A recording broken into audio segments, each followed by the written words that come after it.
Y para abordar esta temática tan importante, queríamos tener también un invitado que merezca también esa profundidad y ese trabajo sobre la temática. Hoy estamos junto a Alejandro Cristiá, él es el subsecretario de Planificación Ambiental del municipio de Corrientes, el licenciado Alejandro. Bienvenido. ¿Cómo estás, Ale? Hola Gastón, buenas noches a ti y a toda la audiencia, y desde ya muchas gracias por la invitación. Un placer para nosotros tenerte acá. Es importante cada vez traer personas especializadas en las temáticas que abordamos, que nos puedan hacer conocer un poco más e ir comprendiendo realmente la importancia de estos temas. Alejandro, te consultamos. ¿Nos podrás contar por qué es importante el cambio climático y qué es en realidad el cambio climático?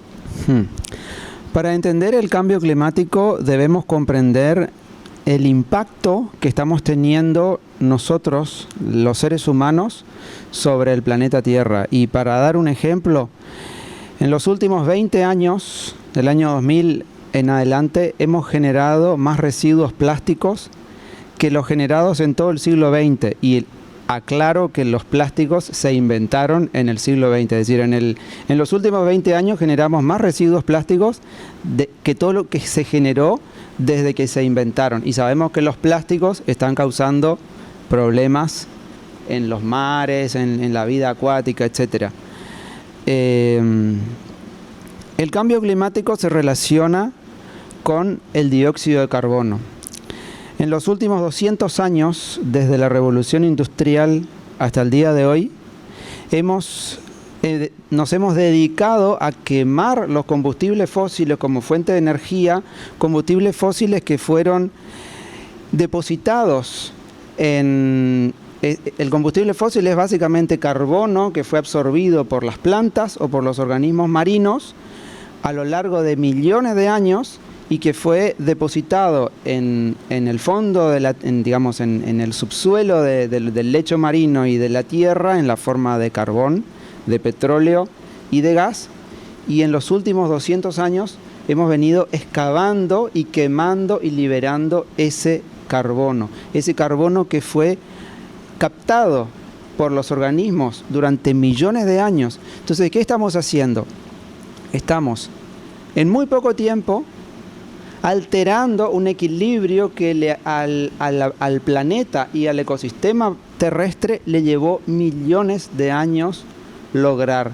Entonces, hay que entender que es nuestra forma de vida, nuestro estilo de vida, nuestra forma de producción y de consumo la que está generando este desequilibrio. Estamos dañando y desequilibrando el sistema climático del planeta. ¿Y cuál es la consecuencia? Como vos bien dijiste al principio, los eventos climáticos extremos que cada vez son más virulentos. El estado de Texas, en Estados Unidos, ahora está viviendo una ola de frío y de nieve que nunca la vivió en toda su historia, porque es una zona desértica, una zona de temperaturas cálidas. Tuvieron durante 144 horas consecutivas temperaturas bajo cero. Hubieron hasta 4 millones de personas sin energía eléctrica. Pensar que la provincia de Corrientes tiene 1 millón de personas. 13 millones de personas sin agua. Bueno, entonces tenemos que entender que el cambio climático es el daño que estamos generando nosotros y que entraña unos riesgos. Entonces, esos riesgos es, por un lado, para nosotros la población y por otro lado, para los ecosistemas.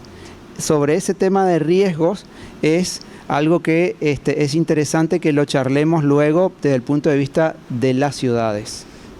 Sí, es importante entonces empezar a darnos cuenta que desde las diferentes hábitos que hoy hemos ido incorporando como seres humanos, que hemos encontrado ciertas soluciones momentáneas, nos vamos dando cuenta que eso a lo largo del tiempo nos ha mostrado que tenía repercusiones y la estamos viendo hoy en día. Y también es importante empezar a comprender que el cambio climático hay que contextualizarlo con la parte urbana también. Por supuesto. Las ciudades en el mundo, si bien ocupan un 3% de la superficie terrestre, son responsables del 70% de las emisiones de gases de efecto invernadero en el mundo. ¿Y por qué? Porque somos nosotros los ciudadanos, con nuestro estilo de vida, nuestro estilo, nuestra forma de consumo y de producción, desde agarrar el coche para hacer 3 cuadras para comprar algo en el kiosco, hasta pasarnos todo el día con el equipo de aire acondicionado encendido, somos nosotros los que estamos generando el cambio climático y somos nosotros los que sufrimos las consecuencias. Acabo de dar los ejemplos de Texas en Estados Unidos, y en esta zona del NEA de la Argentina, la principal consecuencia son las precipitaciones intensas. En enero de este año tuvimos una precipitación de 80 milímetros por hora. En enero del 2019 tuvimos un evento de precipitación de 157 milímetros por hora. Ningún sistema pluvial de ninguna ciudad en el mundo soportaría precipitaciones de esa magnitud. Entonces tenemos que entender que vamos a tener que adaptarnos a este nuevo sistema climático que somos nosotros mismos los que lo estamos ocasionando. Aquí, continuando con Alejandro, es consultarte o que nos cuentes un poquito sobre también esos malos hábitos que contaba Adriana que tenemos como seres humanos y que muchas veces son ocasionantes o disparadores de circunstancias como la que vivió el parque, incendios, o cómo afectamos también los humedales, que son recursos tan importantes en nuestra provincia. Bueno, el caso de los incendios que vivimos el año pasado es también un ejemplo concreto de estos eventos climáticos extremos que venimos hablando. Vivimos una época de sequía tremenda, de calor, unas olas de calor, y estaban dadas las condiciones para que la materia orgánica, bajo esas condiciones atmosféricas, ante cualquier indicio de fuego, se propagara el fuego, también con fuertes vientos, etcétera. Y acá hay que traer, digamos, a colación la cuestión de las históricas quemas de pastizales, fundamentalmente como herramienta de rebrote para la ganadería. Decimos quemas controladas.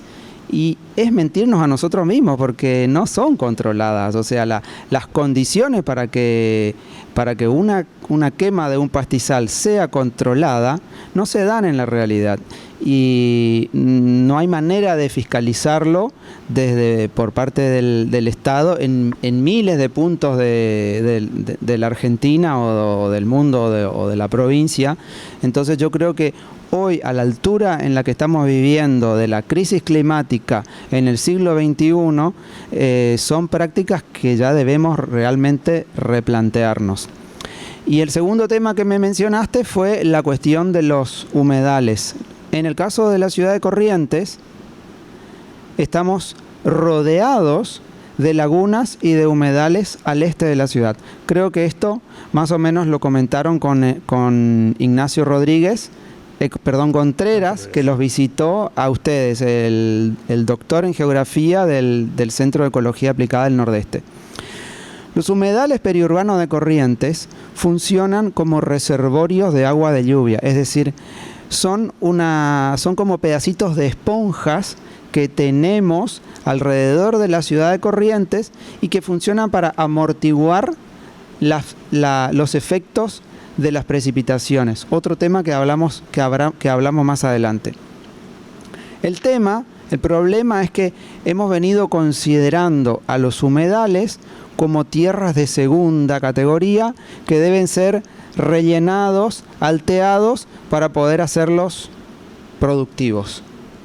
Al hacer eso, estamos eliminando la función ambiental del humedal, que es, repito, reservorio de agua de lluvia. Entonces, ¿qué estamos haciendo? Estamos incrementando el riesgo de inundaciones cuando tengamos eventos de precipitaciones fuertes.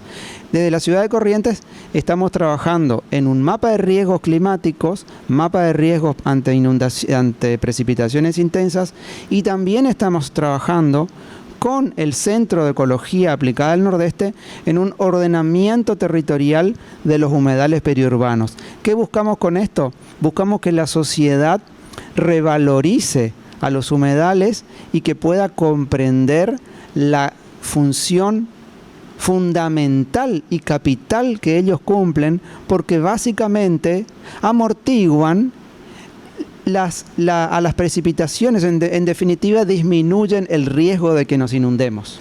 Importantísimo, además, por lo que contabas antes de los dos hechos históricos que tenemos de precipitación en tan poco tiempo, empezar a comprender que una vez que ese suelo se transforma, como nos estás contando, llevándolo más hacia una urbanización, se pierde el 90% de capacidad de absorción de ese suelo, generando esos cambios, ¿no? O sea, el 95% de ese suelo puede absorber esa agua y trabajando con ese rellenado que vos estabas comentando, le disminuimos un 90% de capacidad de absorción a esa tierra. Y para que las personas puedan ahora desde casa empezar a decir, bueno, ¿cómo puedo yo, desde el lugar que ocupo todos los días, aplicar algún buen hábito, algún granito de arena que puedan sumar desde su casa? Desde su casa. Tema residuos, hacer la separación de los residuos, buscar las maneras de generar menos residuos, llevar la bolsita del mercado cada vez que uno va a la verdulería o al supermercado, con los separar los residuos orgánicos y hacer abono orgánico con los residuos orgánicos. Desde el punto de vista del uso de los coches, tratar de usar más la bicicleta o de caminar más. Desde el punto de vista de lo que estamos hablando de las inundaciones y de la absorción, poner árboles en el patio, plantar árboles en la vereda, no eliminar el césped tradicional que teníamos, que antes había en la ciudad y que ahora cada vez hay menos. Esos son elementos que funcionan como para absorción de las precipitaciones. Entonces, cada uno puede aportar su granito de arena porque todos vivimos en comunidad y todos somos responsables de lo que nos pasa entre toda la ciudad. Importantísimo agradecerte, Ale, por estar acá, por estar compartiendo todo este conocimiento para que las personas puedan empezar a hacer cambios desde su casa.